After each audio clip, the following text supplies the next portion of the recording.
And America's largest abortion provider, Planned Parenthood, has been hogging 40% of all the health care costs for women. But thank heavens our legislature, along with the help of Governor Perry, kicked Planned Parenthood out of that program. And now Planned Parenthood is suing because Governor Perry stood up to them. Governor, tell us more of your side of that story. Well, there's obviously there's a fiscally responsible side to that story, and we have to use every dollar that we have to maximize our wide range of services to those who truly need and deserve it. And we've also got a responsibility to, keep our taxpayers' dollars out of these agencies and organizations that are affiliated with abortion providers. And that's the law of our. It overwhelmingly passed. People have said, well, why are you so adamant about this? And two things. Number one, I'm a pro-life governor and never made any bones about it. But I signed a pledge to uphold the constitutional laws of the state. And so directing healthcare dollars to a very narrow population for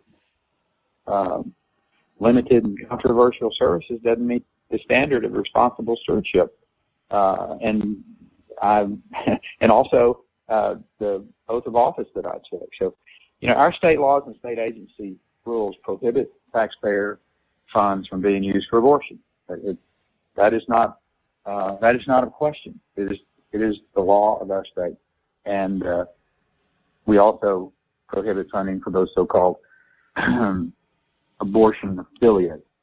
And Texas wants to continue our women's health program, and it's got some great and good things that it does, but we can't allow state taxpayer funds to flow into these abortion affiliates. You're right. And Governor Perry, because of your commitment to continue caring for women and to make sure that they're not lost in the transition, you have been able to, with our health commissioner, the Health and Human Services Agency, who really have backed up your philosophy and values, you've been able to identify 2,500 participants at 4,600 locations who could actually continue the women's health program.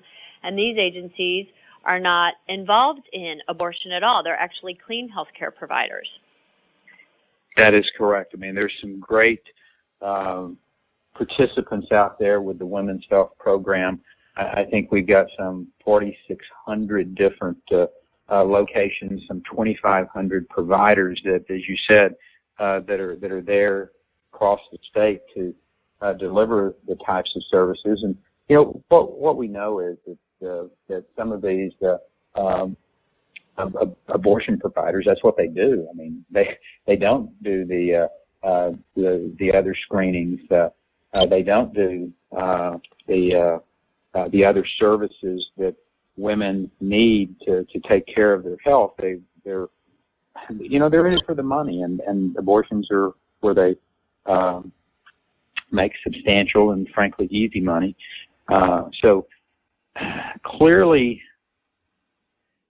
the Texas legislature said we're going to support our women, particularly those low-income women, with this program. But we made the decision after we got sued that we were going to go find the money. And after the Obama administration said, well, we're just going to cut the money off, we said, well, we're committed to this program. We're going to fund it, but we're not going to be forced to do your bidding. We're not going to be forced to go against the statutes of the state. We're not going to go against the will of the majority of the people in the state of Texas and allow these abortion providers to use taxpayer money. So, Excellent. Do you want to take a question? Sure, absolutely. We have a question from Jameson in North Texas on the Women's Health Program. So this should be a friendly call, Governor Perry, but I'm sure you know how to answer the question either way. However it comes. Let's see what Jameson from Texas has to ask pro-life Governor Rick Perry. Jameson, you're Governor, on live with... Go ahead. You're on live with Governor Perry. Please be respectful and succinct. Governor, Planned Parenthood said there's not going to be any access to this essential preventative health care without them being in the program. How do you answer that if you kick Planned Parenthood out of the women's health program? Well, there are, as we talked about, there are our own Health and Human Services Commission identified over 2,500 eligible participants at 4,600 locations.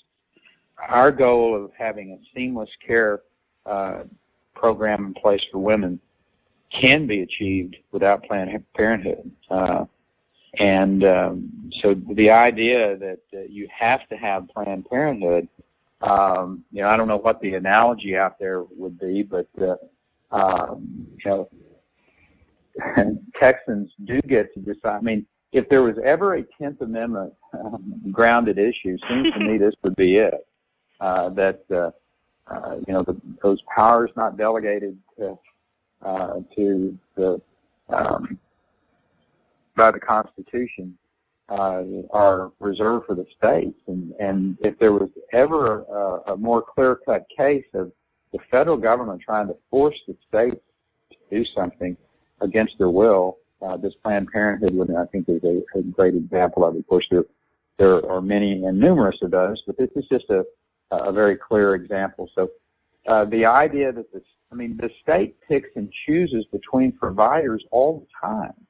And this one just happens to be best friends with the President of the United States and his left-leaning, or not left-leaning, left-residing friends. And they're going to work very hard to elect President Obama to a second term.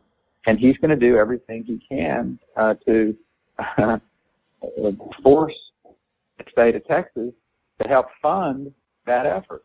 So, I mean, it's pretty clear-cut, just straight-out politics from my perspective. They support him, he's supporting them, and whether you like it or not, Texas, we're going to ram it down your throat. So, Mr. President, no thank you.